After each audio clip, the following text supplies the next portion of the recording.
El ajolote es de agua fría. Esto quiere decir que va a soportar perfectamente bien un rango de temperatura de los 5 grados Celsius a los 18 y máximo 22-23 grados, no más. Si el ajolote está expuesto constantemente a una temperatura mayor a 23 grados, vas a empezar a notar cómo su salud empieza a declinar. Los ejemplares empiezan a dejar de comer, empiezan a perder branquias y van a también a ser más susceptibles a enfermedades porque bajan sus defensas. Además de que vas a cortar su tiempo de vida, porque a temperaturas más altas su metabolismo se acelera. Entonces vas a cortar su tiempo de vida y vas a propiciar que esté inmunodeprimido. Entonces a cualquier enfermedad que le dé lo puede atacar muy gravemente y puedes poner en riesgo su vida. Entonces sí hay que tener muy bien previsto qué sistema de enfriamiento vas a tener. Para la Ciudad de México no es tanto de problema. Aquí solemos tener la mayor parte del año un clima templado, ¿verdad?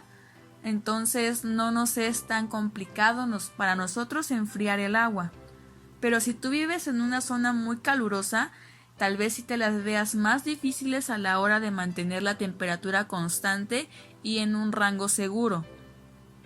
Lo que yo te puedo recomendar es que antes de adquirir tu ejemplar, instales tu acuario o veas la forma de medir o ver cuánto disminuye la temperatura usando un ventilador.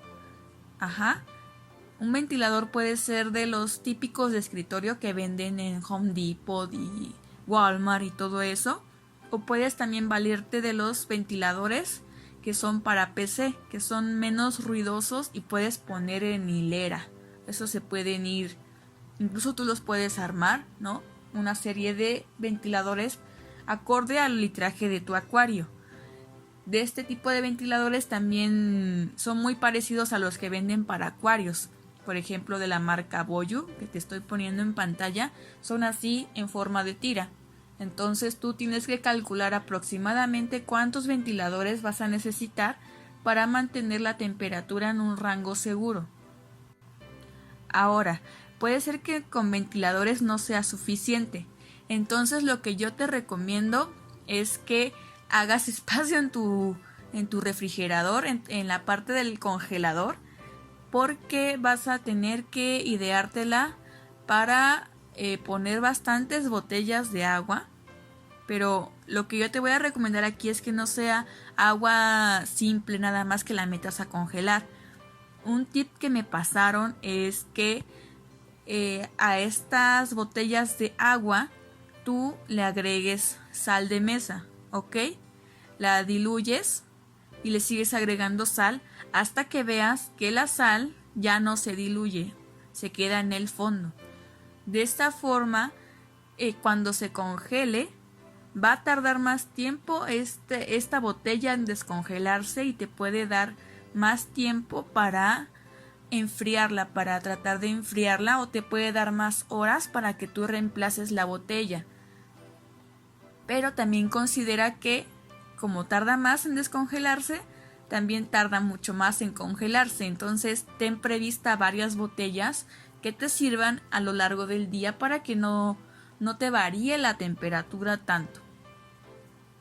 Otra cosa, muchos cometen el error de poner hielos. Esto es una mala idea porque al menos la botella de agua tiene el plástico que protege el hielo que está adentro.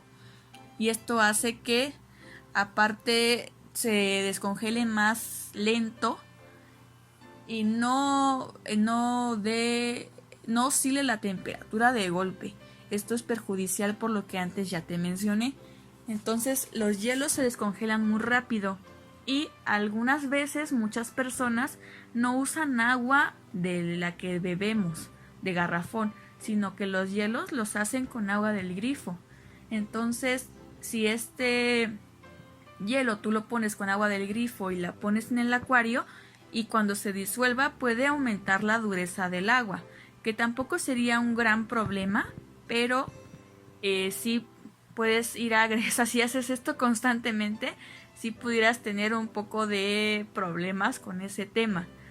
Ok, entonces hielos no se usan los hielos, se usan las botellas de agua y los ventiladores para bajar la temperatura. Ahora que si ni con botellas ni ventilador consigues una buena temperatura, entonces lo tuyo sería invertir ya sea en un aire acondicionado o clima en la habitación donde vayas a tener el acuario, o comprar un chiller, que es todo lo contrario a lo que hace un termostato, que en vez de calentar el agua la va a enfriar. Lamentablemente este sería la mejor opción, pero es muy cara.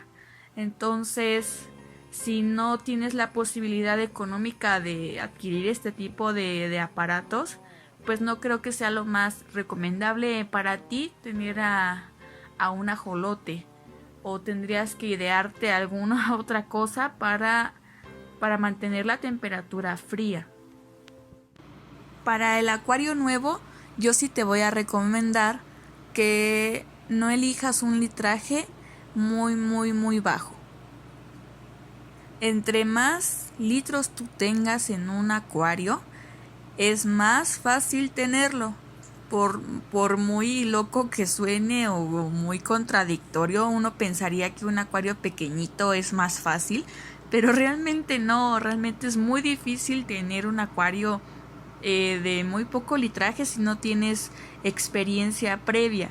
Si este es tu caso, de que es tu primer acuario, yo sí te recomiendo, si tienes la posibilidad de adquirir un acuario de 80, 100 litros o más, porque de esta forma te va a ser más sencillo agarrarle la onda, a mantener la calidad del agua, hacerle mantenimiento, etcétera.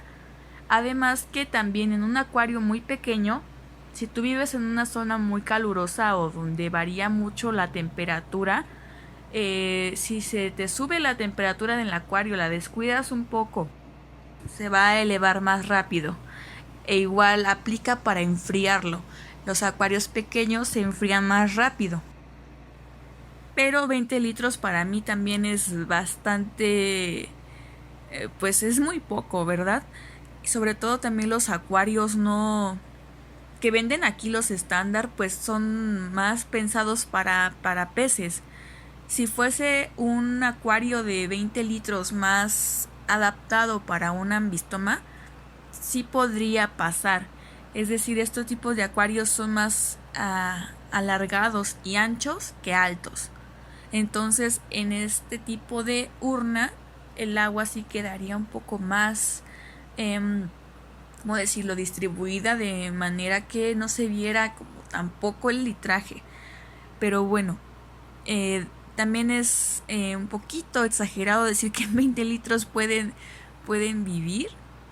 Está bien, tal vez sus funciones vitales las puedan cumplir perfectamente, pero lo que yo he visto, ojo, hablo de mi opinión, ¿verdad?, es que en 20 litros solamente un ejemplar, pero no a largo plazo. Se podría decir que lo puedes mantener mientras crece.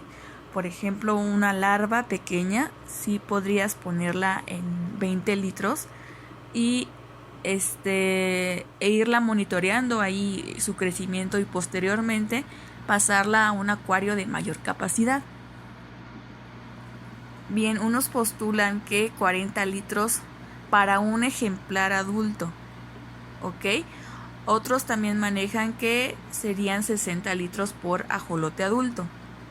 En estas pues puede variar un poco el litraje por 20 litros, pero lo que es interesante es analizar cuánto se le va a agregar si deseas adquirir o introducir otro ejemplar extra. En cualquiera que tú decidas, que sea 40 o 60 litros, te van a manejar que si deseas adquirir o añadir otro ejemplar a estos 40 o 60 litros reales e iniciales que tienes, tú le agregues 20 extra por cada organismo nuevo que decidas meter. Es decir, que en un acuario de 60 litros reales vas a poder tener 2 ajolotes adultos. Y bueno, esta sería la forma en la que se manejan en otros países, sobre todo en Estados Unidos y Japón, que aunque no lo crean son bastante famosos allá los ajolotes. Y de esta manera ellos lo resolvieron, lo manejan. Yo te voy a dar la opinión o lo que a mí me parece mejor para el ajolote. Todo esto es bajo mi opinión, ¿ok? Yo no soy tampoco la más experta en esto, pero sí te puedo decir que lo que yo he visto a lo largo de estos años ha funcionado y es lo que a mí me funciona y espero que también a ti te sea de provecho. Lo que yo hago es tomar la cantidad de 40 litros por ejemplar, no solamente para uno. A mí me funciona más que por cada ajolote que yo tengo. Por ejemplo, en mi acuario de 250 litros, por cada ajolote que yo introduje, consideré 40 litros reales. No soy muy de la idea, o bueno, no estoy todavía muy convencida, más bien sería la palabra, de agregarle 20 litros. Sí es práctico, sí funciona, pero yo creo que por cada ejemplar se le debería de considerar como un organismo aparte, no a ir agregándole la mitad de un litraje inicial, ¿no? O sea, como se maneja, por ejemplo, para un goldfish, que para un goldfish también se maneja aproximadamente unos 40 litros por ejemplar. Ahí no le agregas 20 por cada uno, porque los goldfish pues tienen necesidades que hay que cubrir. Contaminan bastante el acuario por sus desechos, entonces si hay que tener una cierta cantidad de agua, yo soy de la idea, lo que a mí me ha funcionado y lo que veo que funciona mejor es sí considerar 40 litros por cada ejemplar que tú decidas tener. En este tipo de acuarios lo que más se utiliza son adornos artificiales. Si tú decides tener este tipo de acuario muy simple y quieres ponerle algunos escondites y adornos artificiales, sí te recomiendo que sean de calidad. La mayoría de los escondites y adornos que venden en los locales o establecimientos que no son de una franquicia reconocida, generalmente están hechos de material de poca calidad, sobre todo la pintura, que llega a desprenderse con el tiempo en el acuario, lo cual puede ser peligroso para nuestros organismos. Entonces lo que yo te recomiendo es que adquieras este tipo de decoración en tiendas ya conocidas como lo sería Petco, Petland, Mascota o la que tú tengas en tu país, para que de esta forma estés seguro de que lo que estás metiendo al acuario no vaya a perjudicarlo.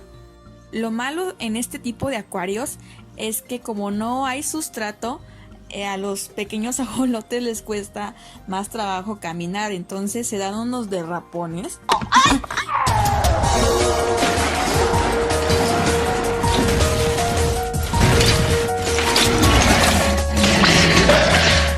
Que pobrecitos, ¿no? Entonces sí sería también la forma de ver, de si no vas a tener sustrato, por lo menos sí tener algunas rocas grandes para que pues no sea tan complicado para ellos desplazarse. El siguiente tipo de acuario sería un poco más completo.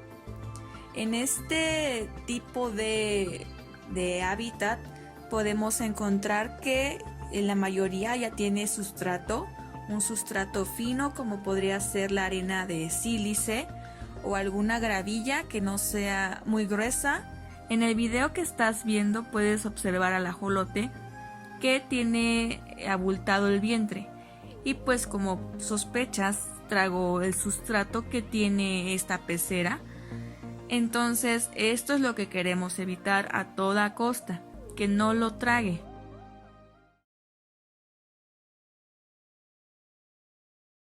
Entonces por favor siempre asegúrate que el sustrato que pongas, si es que decides ponerlo, sea menor de 3 milímetros. En este es más común ya encontrar plantas, tanto artificiales como naturales.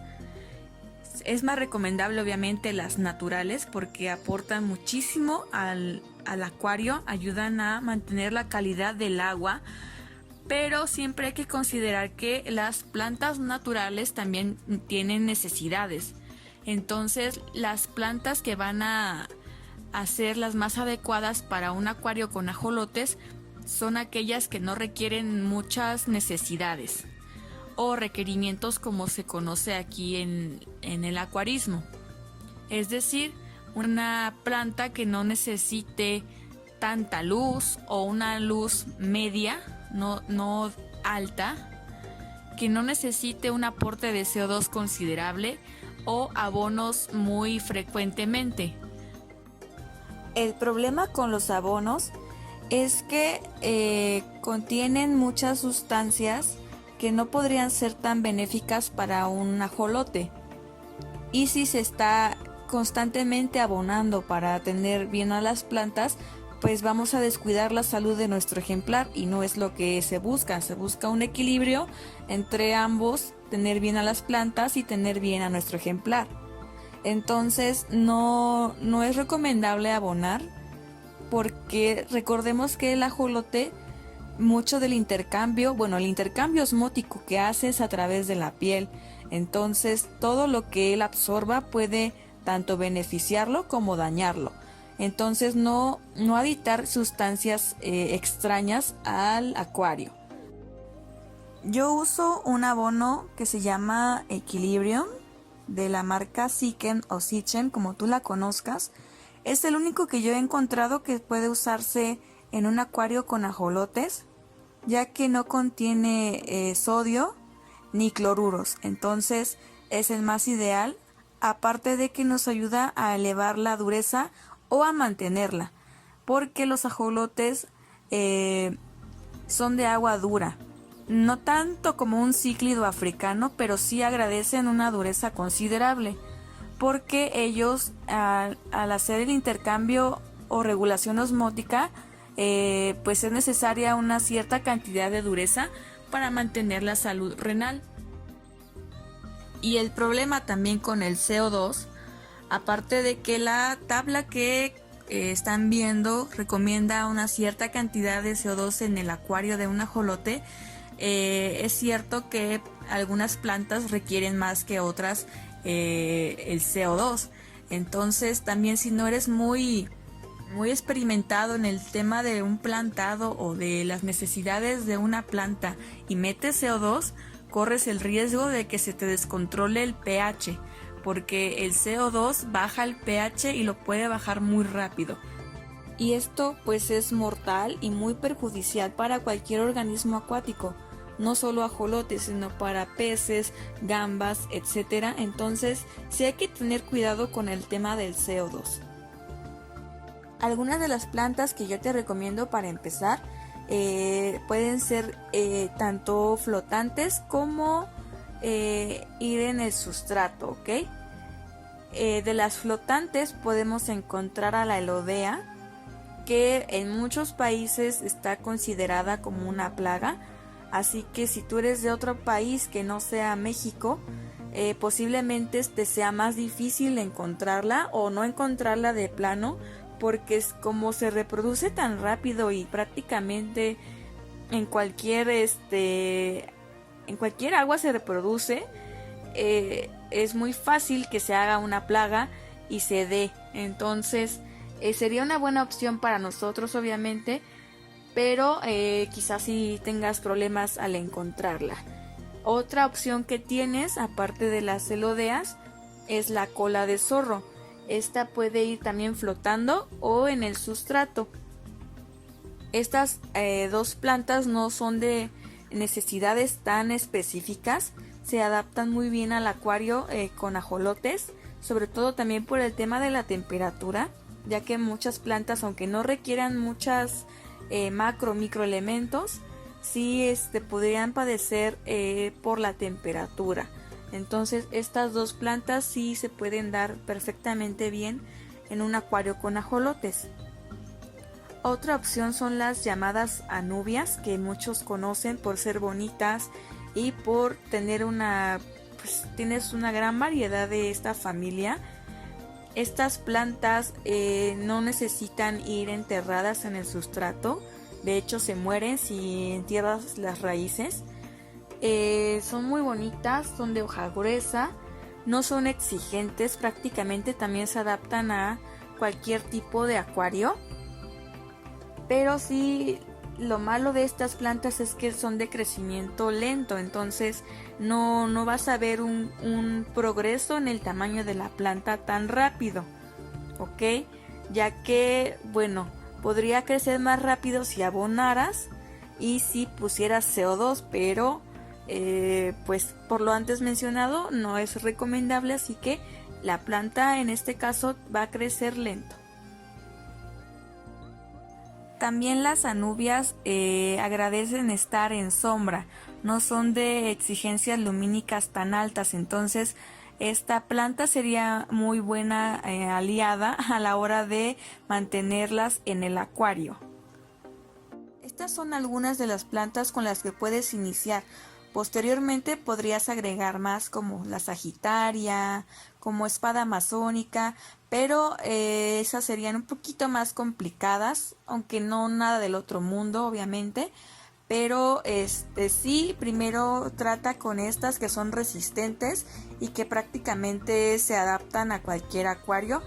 Y posteriormente, ya que veas que sí se dan las plantas en tu acuario y que tienes bien medido qué necesidades tiene cada una, ya puedes dar el salto a quizá un poquito más de dificultad, aunque tampoco metas tapizantes de altos requerimientos, ¿no?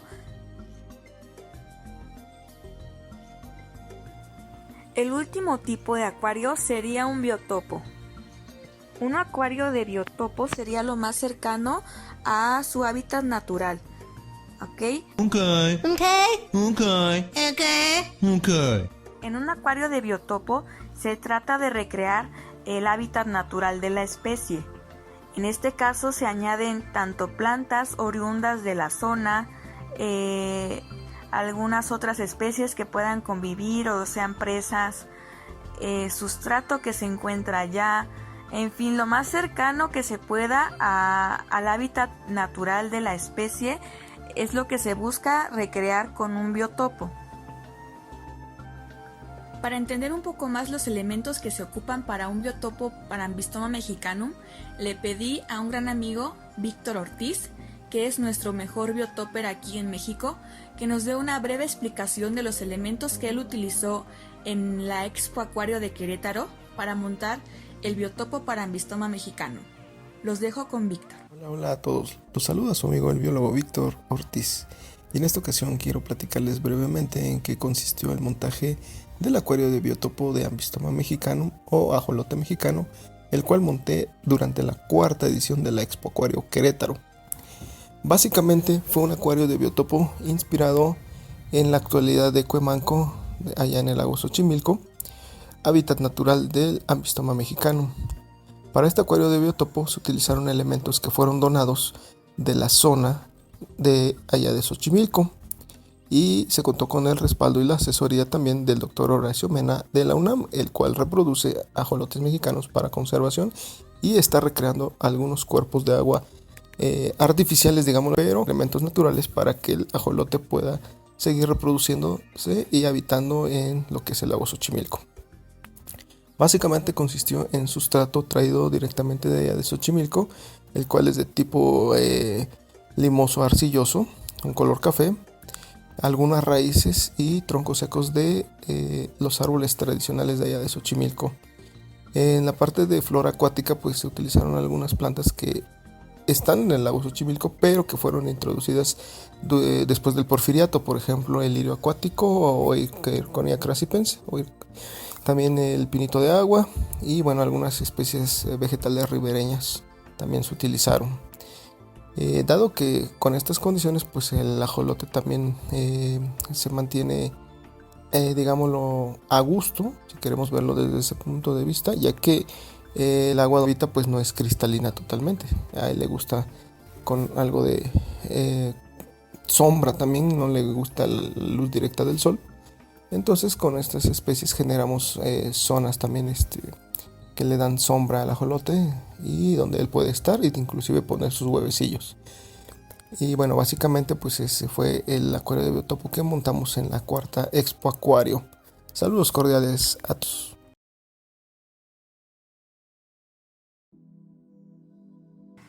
Ahora, si tienes tú un ajolote que sea todavía larva y te estás preguntando en qué tipo de acuario ponerlo en lo que crece, bueno, tienes varias opciones. Ya sea que lo mantengas en un pequeño contenedor plástico, como los que venden en Walmart y en los centros comerciales, que son cajas de zapato plástica, o puedes comprar también moldes o toppers que sean para calidad de alimentos, ya que el plástico que contiene no es tóxico. Entonces, en este tipo de recipientes puedes tenerlo y monitorear cómo va creciendo. No es recomendable introducir larvas tan pequeñas a acuarios grandes porque como son muy pequeñitos, les cuesta más trabajo subir a la superficie a tomar aire. Entonces esto los puede estresar y pueden sufrir por eso. Entonces lo más recomendable es tenerlos en pequeños recipientes, hacerles cambios diarios de agua y ahí irlos monitoreando, ¿ok? Entonces en este tipo de recipientes sí sería lo más ideal para irlos desarrollando hasta que alcancen una talla adecuada para introducirlos en el nuevo acuario.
Por más bonitos que se vean, por más amigos que tú creas que ellos son, no es correcto hacer esto.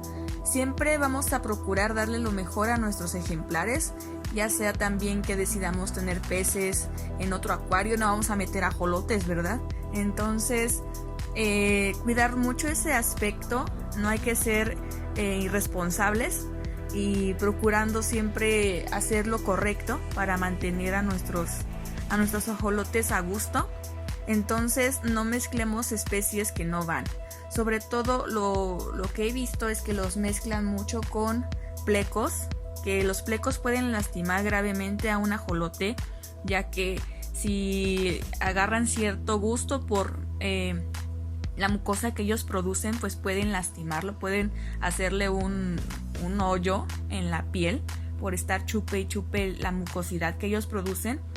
O también los he visto con goldfish, y el problema con los goldfish es que también nos puede perjudicar en los parámetros del agua, aunque muchos pensar que podrían ser compatibles por las temperaturas bajas, pero el goldfish no es un buen compañero, ya que en algunas ocasiones puede atacar las branquias del ajolote confundiéndolas con algún tipo de gusanillo, algún tipo de planta. Entonces, sin otros habitantes, por favor, a menos lo único que sería permitido es que pusieran pequeñas presas para él, como los guppies o alguna otra especie de pez pequeño, pero sería obviamente para alimento.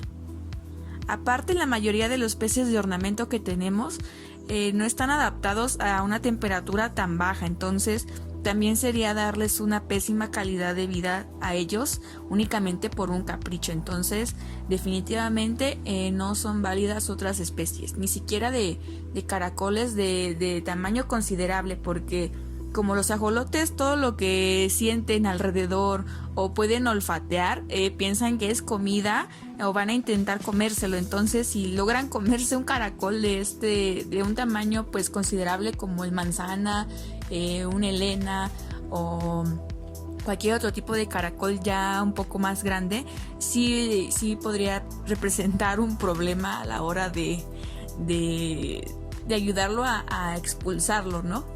Entonces también caracoles no se los recomiendo mucho. Si pudieran tener algunos pequeños como los pisa o los que se generan por como los lapa, que son buenos habitantes para controlar las algas y como indicadores de buena calidad de agua.